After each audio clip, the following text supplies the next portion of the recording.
ಶಿವಮೊಗ್ಗದಲ್ಲಿ ಅಮಾಯಕ ಯುವಕ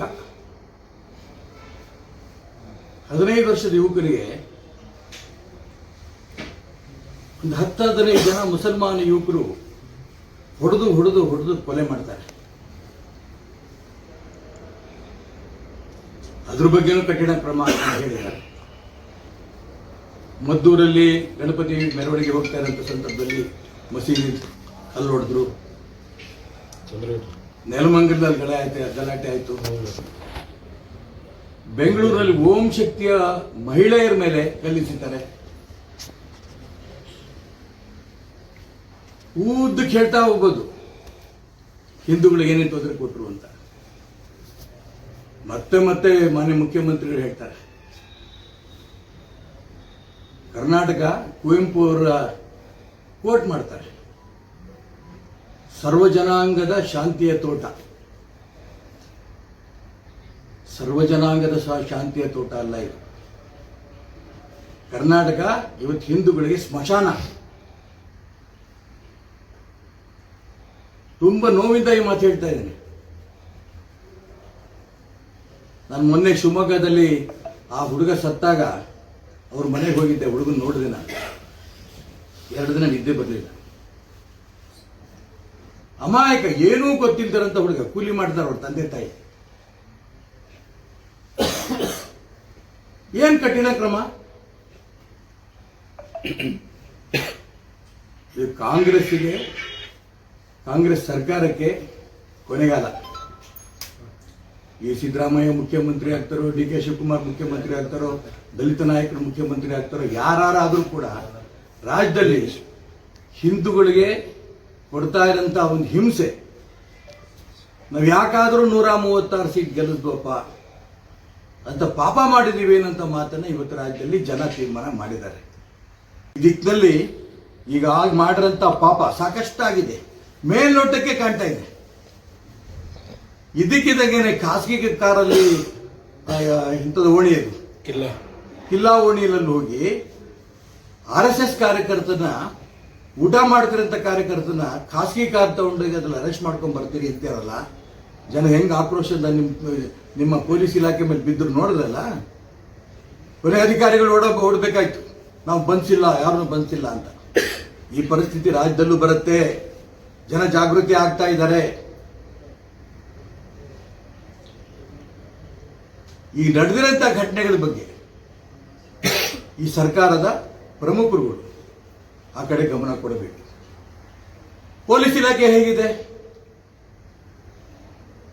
ಯಥಾ ರಾಜ ತಥಾ ಪೊಲೀಸ್ ಇಲಾಖೆ. ಎಲ್ಲರೂ ಟಿವಿ ನೋಡಿ ಇಡೀ ರಾಜ್ಯದ ದೇಶದ ಜನ ಬಾಗಲಕೋಟೆ ಮಸೀದಿಯಿಂದ ಕಲ್ಲು ಹೊಡೆದಿರೋದು, ಆ ಪೊಲೀಸ್ ಎಸ್ ಪಿ ಕಲ್ಲು ಬಿದ್ದಿರೋದು, ಗಾಯ ಆಗಿರೋದು, ರಕ್ತ ಬಂದಿರೋದು ನೋಡಿದ್ರೆ ಆ SP ಹೇಳಿಕೆ ಕೊಡ್ತಾರೆ. 2 ಸಣ್ಣ ಕಲ್ಲು ಬಿತ್ತು ಕೆಳಗೆ. ನಾಚಿಕೆ ಆಗ್ಬೇಕು SPಗೆ. ಮುಸಲ್ಮಾನರ ಸಂಬಳ ತಗೋತಿದ್ದೀರಾ ನೀವು? ರಾಜ್ಯದ ಬಡ ರೈತರ ತೆರಿಗೆ ಹಣ ಎಲ್ಲಾ SPಗಳು ತಗೋತಾ ಇರೋದು ಸ್ಯಾಲರಿ. ಸರ್ಕಾರ ಹೇಗಿದೆ ಅಂತ ನೀವು ಅಧಿಕಾರಿಗಳು ಹೀಗೆ ಆಗ್ಬಿಟ್ರೆ ಕತೆ ಏನು? ನಾನು ಅದಕ್ಕೋಸ್ಕರ ಈ ಸಂದರ್ಭದಲ್ಲಿ ರಾಜ್ಯ ಸರ್ಕಾರಕ್ಕೂ ಹೇಳ್ತೇನೆ, ಸಂಬಂಧಪಟ್ಟ ಅನೇಕ ಅಧಿಕಾರಿಗಳು ಒಳ್ಳೆಯರಿದ್ದಾರೆ. ನಾನು ಎಲ್ಲ ಅಧಿಕಾರಿಗಳು ನಾನು ಈ ಸಂದರ್ಭದಲ್ಲಿ ಟೀಕೆ ಮಾಡಕ್ಕೆ ಇಷ್ಟಪಡಲ್ಲ. ತುಂಬಾ ಒಳ್ಳೆ ಅಧಿಕಾರಿಗಳಿದ್ದಾರೆ.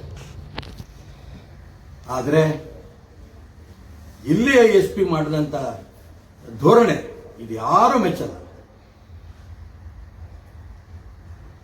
ಈ ದಿಕ್ಕಿನಲ್ಲಿ ರಾಜ್ಯದಲ್ಲಿ ಆ ಒಂದು ಹಿಂದೂಗಳು ನರಕದಿಂದ ಹೊರಬರೋ ದಿಕ್ಕಿನಲ್ಲಿ ಸ್ವರ್ಗದಲ್ಲಿ ಮಾತ್ರ ಮುಸಲ್ಮಾನರು ಮಾಡ್ತಾರಂತ ವ್ಯವಸ್ಥೆಗೆ ರಾಜ್ಯ ಸರ್ಕಾರ ಕ್ಷಮಾಪಣೆ ಕೇಳಬೇಕು, ಹಿಂದೂಗಳಿಗೂ ರಕ್ಷಣೆ ಕೊಡಬೇಕು ಅಂತ ಒತ್ತಾಯನ ನಾನು ಮಾಡ್ತೀನಿ. ಒತ್ತಡ ಯಾವ ಸರ್ಕಾರ ಇರುತ್ತೋ ಆ ಸರ್ಕಾರ ಮಾಡ್ತಾನೆ ಇರುತ್ತೆ. ಬರೀ ಬಾಗಲಕೋಟೆ SP ಮಾತ್ರ ಮಾಡೋದಲ್ಲ.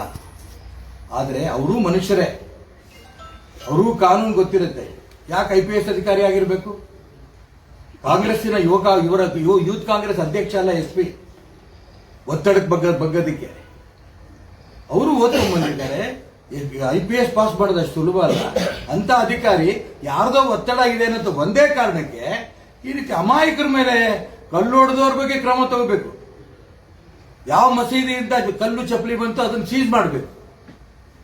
ಅದು ಬಿಟ್ಟು ಯಾರೋ ಒತ್ತಡ ಮಾಡಿದ್ರು ಅಂತೀನಿ ಆಡೋ ಮಗುನ ಫಿಟ್ಟಿಂಗ್ ಬಾಟ್ಲ್ ಇಟ್ಟಿಯಾರ SP ಬಾಯಲ್ಲಿ. ವ್ಯವಹಾರ ಜ್ಞಾನ ಅವ್ರಿಗಿಲ್ವಾ?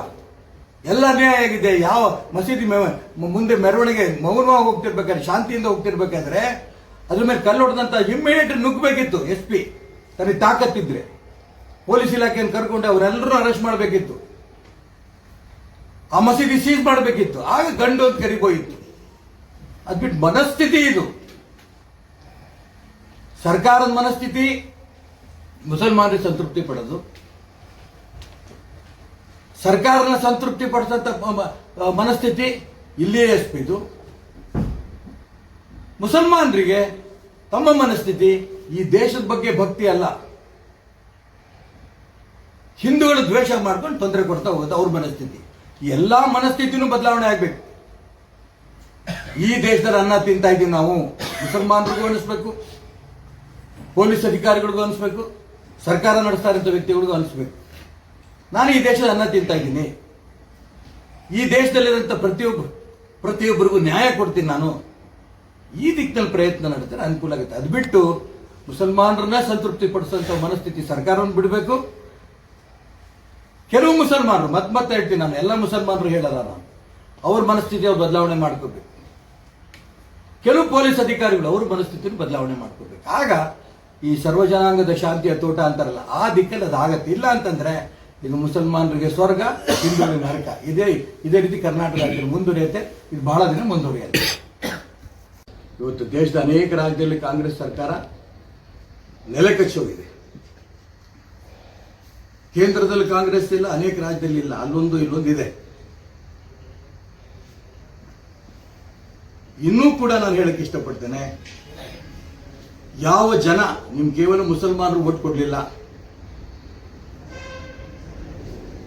ಹಿಂದೂ ಸಮಾಜ ಏನ್ ತಪ್ಪು ಮಾಡಿದೆ? ಗುಂಪಾಗಿ ಮುಸಲ್ಮಾನರು ನಿಮಗೆ ಓಟ್ ಕೊಡ್ತಾರೆ ಅಂತ ಒಂದೇ ಕಾರಣಕ್ಕೆ ಓಟಿನ ರಾಜಕಾರಣ ಮಾಡಿಕೊಂಡು ಹಿಂದೂಗಳ ಹತ್ಯೆ ಕಣ್ಣಿಂದ ನೋಡ್ತಾ ಇದ್ದೀರಲ್ಲ ಮಾನ್ಯ ಮುಖ್ಯಮಂತ್ರಿಗಳು, ಗೃಹಮಂತ್ರಿಗಳು, ಇಡೀ ಸಚಿವ ಸಂಪುಟದವರು.